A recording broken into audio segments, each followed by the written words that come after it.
So yun mga boss, ito nga pala yung nabili ko dito sa TikTok na tire foam cleaner. Oh, tignan nyo naman yung gulong natin na pagka dumi-dumi.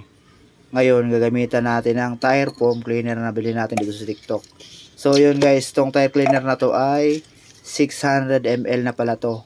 Tignan nyo naman yung gulong natin guys. Oh, sobrang dumi. Ngayon sisiritan lang natin ang tire foam cleaner para makita natin kung gaano ka-effective. Pero mas maganda guys, idamay nyo na yung mugs para kinis na kinis. So pagka-spray natin ng ganyan guys, antayin lang natin na lumubo. Tapos antayin natin na kusang malalaglag yung mga yan para makita natin yung resulta kung maganda ba o hindi.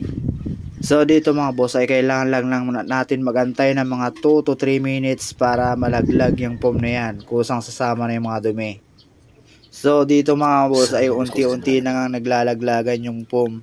Sinasama na niya yung dumi, ano. Kusa na yan sasama yung dumi diyan. Tingnan natin yung pagkakaiba ng walang tire foam cleaner yan, 'di ba? Sobrang dumi.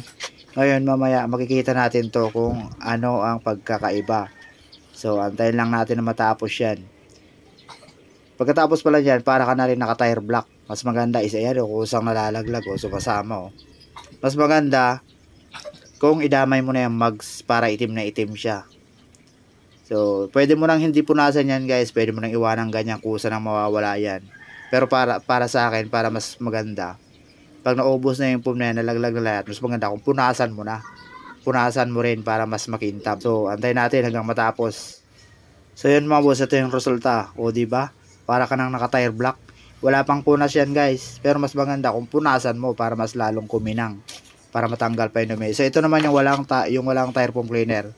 Diba? Sobrang dumi. Ang laki ng pagkakaiba. Kaya i-click mo na yung yellow basket sa baba.